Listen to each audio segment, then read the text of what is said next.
Trimulcast, the Neil Haley Show, Storehouse Media Group Podcast, and Criminally Good with Sherrie and Jen. Guys, thanks for stopping by. You have a great guest. We were talking in the green room with her, and she's going to be entertaining. Go ahead. It is Julie Mattson. Welcome, Julie. You're welcome. Yeah. Thank you. I'm glad to be on. Yes, we're glad to have you here. So Julie is a forensic nurse death investigator and a sexual assault nurse examiner.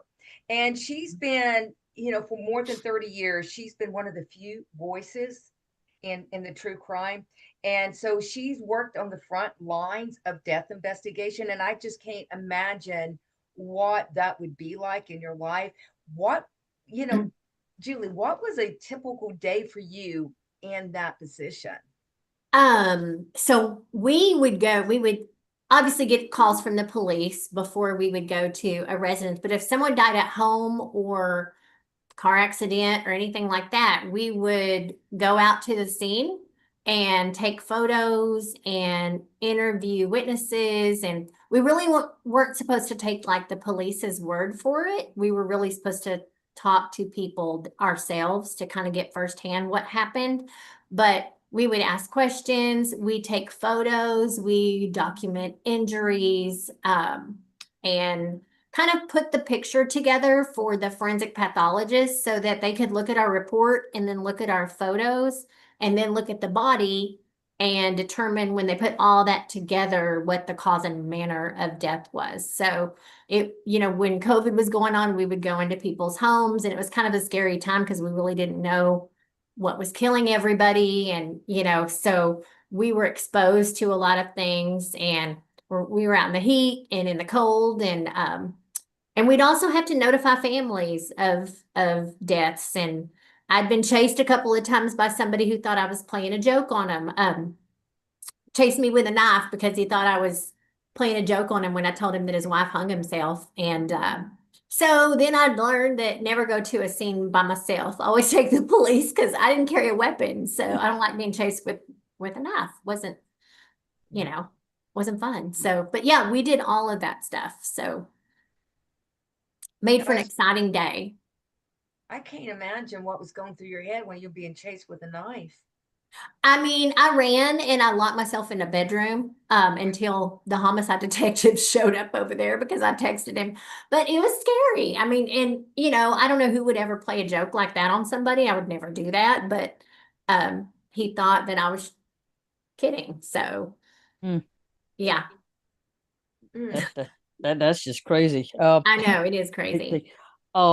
Yeah, when did the forensic nurse death investigator positions really start to show up or to be a part of it? Because when I first started in law enforcement in 1986, there were medical examiners in the state of Virginia. Right. And I didn't see those, through the years, but then I started hearing about them, I don't know, maybe 10, 12 years ago, maybe. Yeah. I mean, forensic nursing wasn't even a thing till 1995, which is when I graduated from nursing school. So we weren't educated, on forensics when I was in college at all. And a lot of nurses now are like, wow, I can do forensics as a nurse, and they're coming to me wanting information and education. So I'm kind of working on an education program for law enforcement and nurses to kind of, I don't know, teach them what they need to know if they want to get into the field and help, give them some direction. But I did sexual assault nursing for years, and I didn't want to. My manager was like, please do this.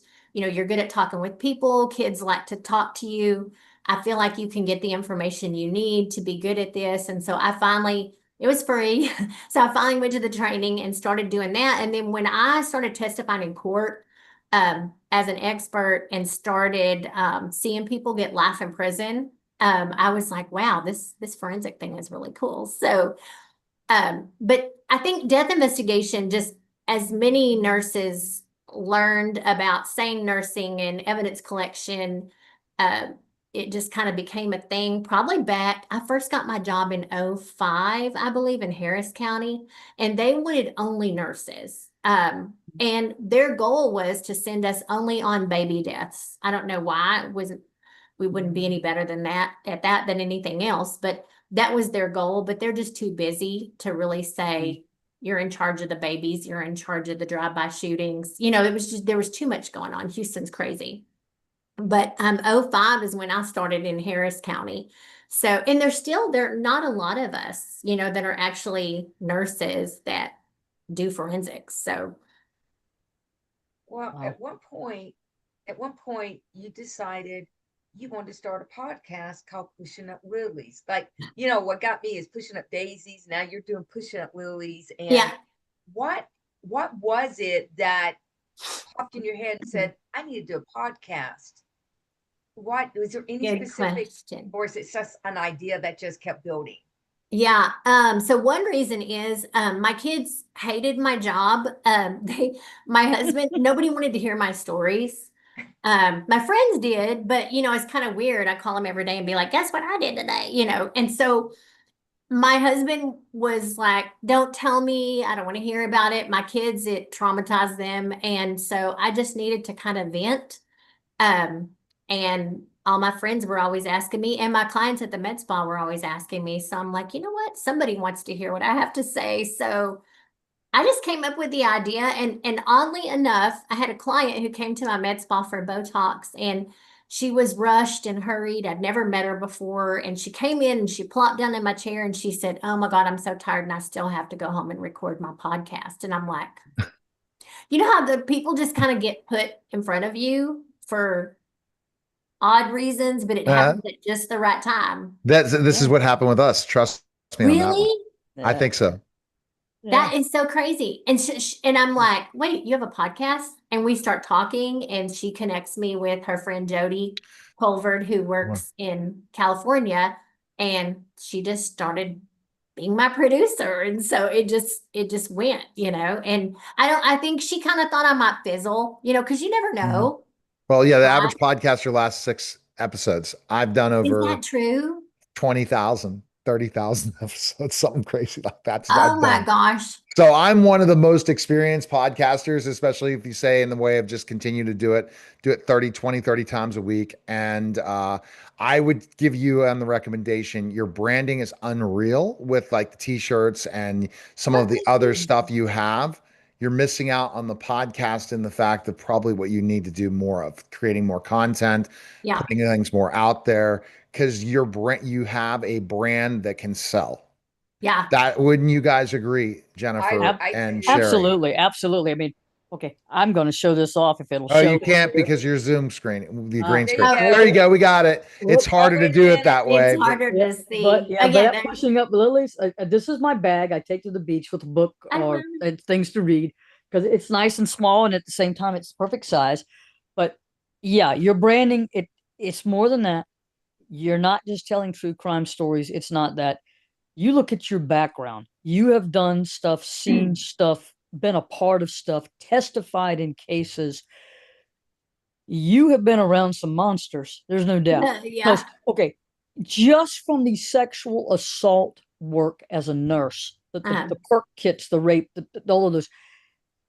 When you said child right off the bat, I was just like, oh, there's so many people that don't understand. We're not talking about a adult woman rape. Right. That's one thing to handle, but you've also dealt with the children who have been abused, and you've handled that. Yeah. And folks should know what's out here and how many monsters are out here and how bad it is. You've got that. You have been there, seen that, and can tell them about it. And that's what you're doing through that podcast. That's what you offer. And there are people who want to hear about it. And it's not the grotesque end of things. They want to know the facts, the laws, the legal, who comes to these scenes, who's handling these scenes. I know it gets weird, but it used to be in everybody's head and watching TV that is going to be some guy who's 60 years old that's going to come out and try to talk to this 18-year-old who's been through this traumatic experience, or a 16-year-old. Right. And it's not that. They've understand that they've got to put some people in there like yourself who have the ability to talk to them and get the information. Right. Yeah. Right. Well, I feel like a lot of it too was just the trust. Most kids, and and adults know that nurses are there to help. And they know that police are there to help too. But I feel like a lot of the officers, not a lot, but some of the officers that I worked with might stand over them. And just the fact that they had their uniform on and they looked very intimidating. And it's like, oh my gosh, I'm not going to talk, And then I would get into the room with them and it's like, okay, no one else is in here. No one is listening. I am not passing judgment at all. I'm completely, unbiased, but just tell me what happened. And many of the kids like didn't even know they were telling on somebody. Right. They were telling a story about somebody they loved doing something to them, and they didn't even realize that it was bad, And so, just to sit and talk to them, I mean, I loved it. I thought it was a great, and I was scared of it. Again, I didn't want to do it at first. My boss came to me and I was like, no, I don't want to be exposed to any more trauma than I'm already exposed to working in the emergency room as a trauma nurse. You know what I mean? Like, don't pull me into some other weird, But I mean, she's still, and we're in very good contact. And I tell her, she helped pave the way to where I'm at. So, I mean, it was scary, but I mean, I loved it more than I ever thought I would. I appreciate you Yeah. doing what you did because it's You it's too. important, and I'm glad that you're talking about it on a podcast and getting out there making that connection, because people should see all the realm of Right. what goes into the crimes. Exactly. And I'm sure with those kids, again, they were probably intimidated or afraid of the big police officer. And here you come in, you're bubbly, but you're warm. And you're a nurse. So you can trust a nurse in their head. They're a doctor, they're Right. extension of a doctor. So, I could see that how they would just kind of, with your personality, just kind of, feel so comfortable around you. Yeah. That motherly air you have. Right. I mean, I tried to make it that way. And I feel like it worked, because I feel like they always opened up more. And like I'd come out sometimes and I'd be like, okay, mom's boyfriend is stopped. And they're like, wait, she didn't even tell me that. And I'm like, she told me. Yeah. Just So, think of how like, many cases you solved because of what you did. yeah, I just enjoyed, I again, scared to death of testifying in court in the beginning. And the more I did it, I enjoyed seeing them being put in prison. And it's funny because I became really good friends with a lot of the defense attorneys. And so I'm on the stand testifying against them and they are like, hey, and all of a sudden I'm their friend, But I mean, I don't know. I love it. I can't say it enough. Like it was such a good career path and I just lucked on it. So you never know. So talk about your podcast more. I'm really interested Okay. Go. Okay. Well, so Pushing Up Lilies, I started about 4.5 years ago, and it's kind of a play on words because lilies is a funeral flower.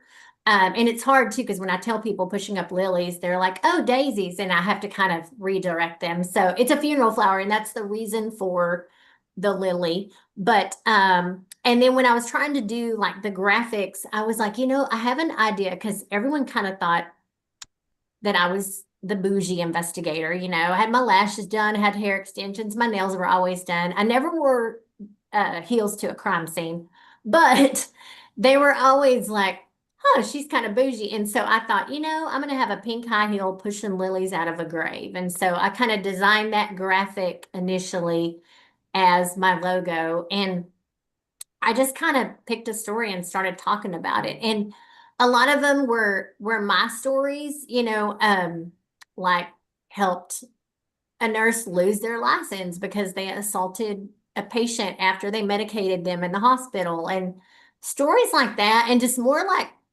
to bring awareness. But, and then my producer, she got me on all the different platforms and has helped me. We came out with the comic book. I'm in the process of writing a book called Brains, Body Bags, and Bedside Manner. And it kind of encompasses like forensic nursing in general. It's kind of like a memoir, but it'll tell a lot of the stories of scenes, that I went to.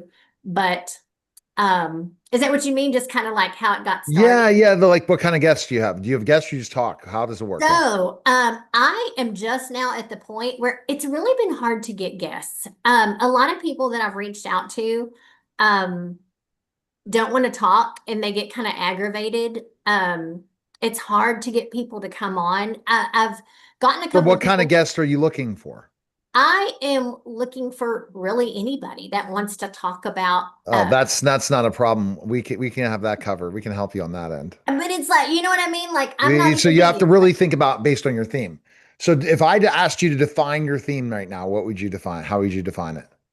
my theme. Well, I would say right now my focus is a lot on like raising awareness, like, and just a lot of domestic violence issues. I was a domestic violence victim, and so that's important to me. I've worked a lot of murder suicides, and there have been a lot of them going on in the world lately. And so I think a lot of it is geared more towards raising awareness, but I also like to say my input as an investigator, because a lot of people will look at a crime scene or hear a story and they'll be like, why did they do that? And so I like to kind of explain that. And that way people understand Hmm. our thinking versus, the average person when you go into a crime scene and, I got. what's going on and how different it is from TV.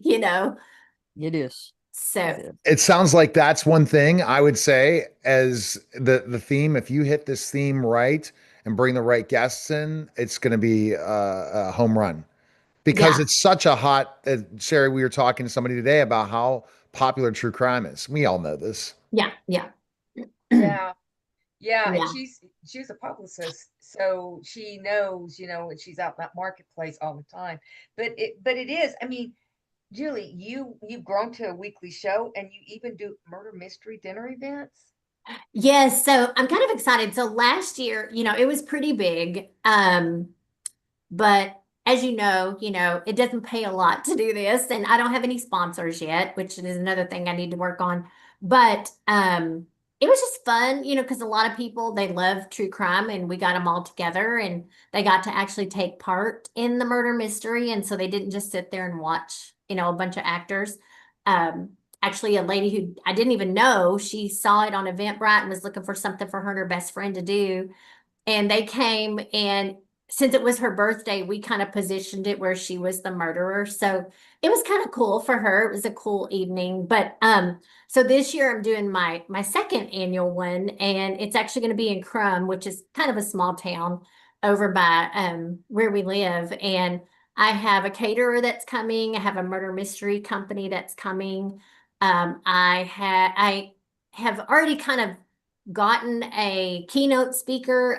Her daughter was murdered here in Denton several years ago, and she likes to kind of speak out and raise awareness. And so she has agreed to come and speak. And I have several different organizations that I am trying to collaborate with. So it's exciting. It's just fun because everybody gets together. We usually give door prizes, and sometimes last year we did costumes, so we had a costume contest. So just a cool chance for people in the area who love true crime to get together. Right. And I think that's the best way of a promotion for your podcast, but also to monetize some of it by doing these events. Exactly. This year we didn't do it last year, but this year I kind of want to get sponsors and then give them like VIP tables and offer them like some sort of advertising benefits. And You won't be surprised. A lot of people from Dallas would come through too if you're looking not just local. really, Oh yeah. Oh see, I yes. need help with that. So Now, because did you you? could. Mhm. No, go ahead. No, I was going to say that's the basic thing is honestly, that is so popular. Those types of things. They're doing one in Cleveland. It sells out in seconds. Oh, see, that'd Yeah, be cool. yeah, Last yeah. year it wasn't. But see the thing. Yeah, go ahead. Yeah. No, last year. I mean, last year it wasn't like I don't think I knew enough about how to get the word out, and I probably didn't start planning it soon enough. And this year I'm a little behind doing that too. But I also what I was going to tell you is I also have a subscription box, and I don't even know if you knew about that. Mm. But I have a monthly subscription box, and you get like true crime items in it every month, and Oh, they're that's cool. always different. So you might get a skull bath bomb with like my friend Donna Fielder wrote a book called Lady Killer, which is about a cop in Denton who murdered his wife and tried to make it look like a suicide. You might get that book. Um, you might get one of my tumblers or my comic book. Right. You get different things each month. And so I'm trying to collaborate with these different companies to also put their items in the box. That's the days of the gift bags for on the red Yes, carpet. So you're doing exactly that. You see, you already are figuring out how do I make money with my podcast by the things you're I, talking about. It's just more about you have the ideas. What is that type of strategy that's going to make it happen? And yeah, you have a gold mine when you're talking about doing those murder mysteries. Those are really. really, yeah, true crime things like that. That will blow up. I don't know if there are any in your area, Jennifer or Sherrie. They're just very big. Are there Uh, any in? Cleveland, there's yes. That there's a little bit Cleveland of is where they everything. sold out fast. Yeah, a little bit Wow. of everything. And I think if you'll take a look at Cheryl McCollum and Zone 7 and some of the stuff she's doing with Okay. her, as I side things, I don't know how to explain it, but what she's doing Right. with true crime and events that she's doing, very impressive, very fun kind of stuff. Good Morning Texas. How did you get over to Yeah. Good Morning Texas? And are you part of it? What's happening there? So I kind of reached out to them since then to see if they wanted me to be, on the air about and given like insight, but I didn't hear anything again, and I'm not probably very good at follow up, but I had done a pod. It's kind of a funny story, but we I don't know if y'all do it in your area, but here all of our Krogers have a name. Like we have MILF Kroger where all the young, good-looking people shop, and we have Murder Kroger where there was a murder behind it. We have Rat Kroger where people have seen rats. It's do y'all have Kroger names like that, No. or do y'all even have Kroger? I don't No, know. it's Giant Eagle, but Kroger was bought by Kroger bought Oh, Giant Eagle, by the way, but they're going to keep the name Giant Eagle. But yeah, oh, okay. Yeah. Well, we have a murder Kroger here, and it just so happened that, no one was murdered in Kroger. It wasn't really gory or anything, but they found a homeless man that had been murdered behind Kroger here locally. And so I did a story over it on my podcast, and I went to all the local groups on Facebook and I sent it to all these local hmm groups. And the Denton Record Chronicle, which is a newspaper here, got a hold of it and wrote an article on me. And then all of a sudden, I get the producers at Good Morning Texas reaching out, wanting to know if I want to come on their episode. They have one called Poppin' Podcasts, and they highlight a different podcast every week. And so they asked me to be on it. So I was like, hey, but I don't even know that I got a lot of listeners from that, to be honest. And I even like came out and said No, see, something. that's where the podcast listeners, that's not going to equate to podcast listeners. That's going Is to that equate right? to building your brand, more knowing of it. People going back and forth. It's all going to be, if you're looking at your podcast listening audience, why am I not growing it? It's specifically looking at how am I promoting it, but also, is it exactly what people want? Yeah. How do I need to tweak things? A lot of podcast producers are great at producing the podcast, not the strategy of how will I get people to keep listening and how Yeah. will I find the biggest stuff that's going to go viral.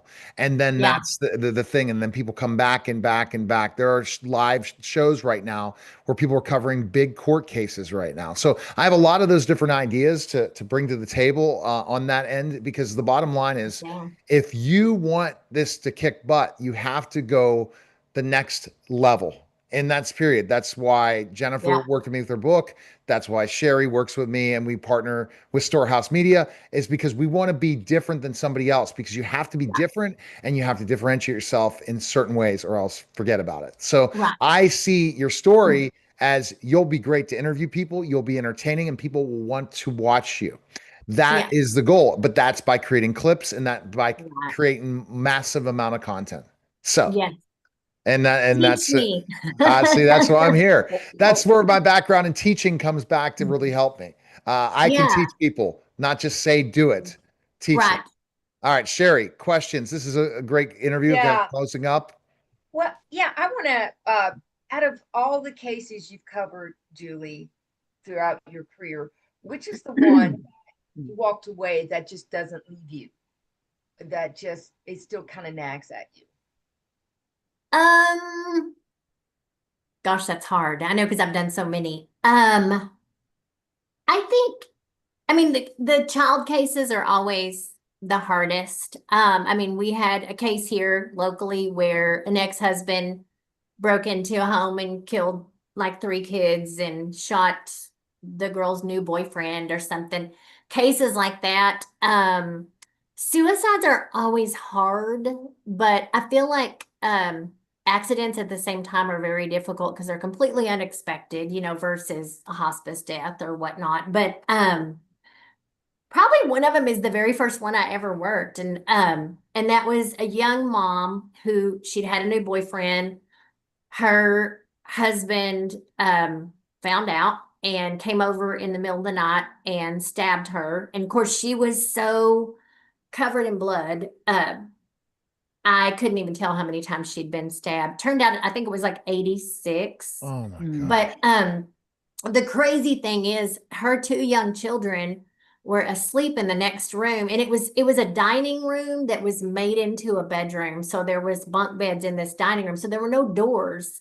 And so it was totally open. They didn't hear any of this happen. And I think, and I could see like bloody fingerprints on the wall where she had tried to get up and tried to get out the door. And then I saw like swipe marks where he had gotten the laundry and tried to clean up. And I don't know, just sitting there and thinking that just happened where I was sitting Mhm. was just surreal, like Exactly. it's just like I'm where this happened, and I think it just hit me like this is crazy. I mean, where you can kind of reenact, everything that went down. And these poor kids went next door and said, Mom's in the floor in the living room. We can't wake her up. They didn't mention the blood, so the lady goes over there thinking, Mom's asleep, something, she's just tired. She had a rough night, drank too much, whatever. But Mom's surrounded in blood and it caught her way off guard. But you just feel bad for the kids that, I mean, this doesn't make sense. So, but that was one of the ones that hit me the hardest. And maybe because I was new, but just I got to see so much, and just the swipe marks and, the stabs, and the body had been there for a while. Of course, there was a phone cord under her. So I'm like, did he try to strangle her with this? And you just putting it all together just is amazing. Mhm. Wow. That- That's what makes you different, right, Jen and Sherrie? Yeah, absolutely. And like I said, you've got the experiences, you've got the training, the background, the knowledge. You've been there. You've got Pushing Up Lilies for Yeah. about 4.5 years out there as Yeah. a podcast. People, you got to check out Pushing Up Lilies. Check it out. But then you've got a book coming, and would you hold that up again? Because you've got a coloring book, or what'd you call it? comic book. So Comic it's a book, a comic comic book. book. Yeah, I know Yeah. you can buy it on my website too, but it actually, Yeah. okay, it I love has, it. this is not me, but this, can you see that? I don't know if I'm doing Yeah. Yeah. What's the but, age range for your book here for this? I mean, it's totally G-rated. I mean, there's not, Okay. there's no blood and guts. There's no like, and Not graphic. cuss words. Like it's just, I mean, it's not something you'd really want to buy for a 5-year-old, probably. Oh, 'cause- no. But I mean, there's nothing bad in it. There's no blood or gore or anything like that. But so this is supposed to be me. See the tat and everything. Yeah, I've yeah, I got love it. yeah. I love it. my badge Love it. tattooed on my arm. And Got y'all leaked. this actually got me a 10% discount at Academy not too long Oh. ago because I was Oh. like, I got a badge, I'm they give gonna them need offers. that then. There you go. Just gonna But, take my but ink yeah. here and change it out. I love it. I love it. Well, but it has me like just working a crime scene in it. And of course I got my pink gloves on. But yeah, and then it tells a little bit about me in the beginning of it and in the end of it. And it's just like this one's a special edition, but I want to do more just because it's different, Okay. But I'm excited about the book too, because again, it's going to be called Brains, Body Bags, and Bedside Manner. And I did start a YouTube channel, but I haven't started like doing video on it really yet. I've just done audio, and that's something else I need. It's just like doing it all, it's hard to get started and to know how. Yeah. Why It's- you know Neil is going to tell that's you why video. that's why I know everything. I'll help you. I love that. Neil's I'll going to tell you help about you. the video because that's the video, the Yeah, the YouTube, the videos are Spotify, there's Radiate just so TV. there's so many different things, opportunities, and and cross promotion, all those different things, all The that med amazing. spa, the Yeah, med spa. yeah, the I med need the spa. scoop. Yes. I know. Now a lot of people will book with my med spa because they're like, "Oh my God, I read your bio. I need you to tell me a story while you're doing my Botox." You know, Yeah, it's like it's kind of, Exactly. and it's Are hard to. you playing true crime, your podcast in the med spa? No, I mean, I have a handful of clients that are like, Oh, then you need to put that's, them on them. Just put it in their headphones. I don't know. oh, Or that's then a you great have a idea. yeah. Relax and get your IV while you listen to about this murder True case. crime. So you said no. You probably, if you made it niche and said, okay, we are a true crime med spa, you'd be getting people from everywhere. That's And There's no awesome. telling who else would show up at your place. That I know, man. I'll have like all kinds of weirdos in here. No, that's fine. That's fine. We'll see. We know True soon. crime is big. Okay, you were at Crime Con. Yes. How long have you been doing the Crime Con? That was my very first. Okay. That It was my my very first. time. It was Sherry's first. Okay. Well, Have you looked at Killer Nashville? no, I've never heard of the- Killer Nashville. Killer Nashville is at the end of August. my and, client's going to be on in the panel, Mitchell Carnes. Yeah. He And is, then yeah. you have Crime Theory. It's his first year. It's in Boston in October. I And did hear about that. I missed it. it's a very, I want to call it Crime Con adjacent, but as you know, well, you may not know, Crime Con has not had an event in the Northeast. They've had them all over. But I'm saying, Okay. well, why haven't you gone to Pittsburgh or at least Virginia Beach, which is not Northeast, but at least it's closer. Right. Look at some places up that way, maybe Toledo, something, Cleveland, whatever, but try. And so CrimeCon hadn't done it. So this guy has said, hey, Crime Theory. It's Boston, right outside of Boston, early October. But these are places to think about, you know. Yeah. Well, and maybe y'all can answer this because again, I don't know. I'm I consider myself pretty new to it, even though I mean I've had over 200 episodes. I'm at almost 100,000 downloads. But my issue is how do people afford to keep traveling? I mean, because it's airfare, hotel, and then the only money you make is off the merch. Like if I'm not at work, I'm obviously not making any money. So it's like, how's everybody doing that? Like, do they have It's massive views, and it's also finding the right sponsors that niche into your area and figuring out ways to make the money. It could be, I always tell people, if you have a podcast, you need to have a product or service. If you don't have a product and service, then it's not going to work. So, merch is one thing, but partnering with good affiliates, if they can't they can't afford you to pay for it, you get those high deliverables. That's the way. But having your own product or service, that is where you clean up. And any type of, where you only need thousands of views, as long as you get those loyal listeners and they buy those things, and you're making way more money than you would think about if you're on radio or anything. Right. I have the subscription box. I've not done a good job. I don't know enough about advertising to get So there you go. So that's why we met. So that's it. And I know, and I've got the and I'm working on an educational program, so that's another thing, and then the book, and then my mark. But I'm like, my mind is 90 to nothing. Like I wish I had a little off switch back here, because it's constant. My major was marketing and advertising before nursing.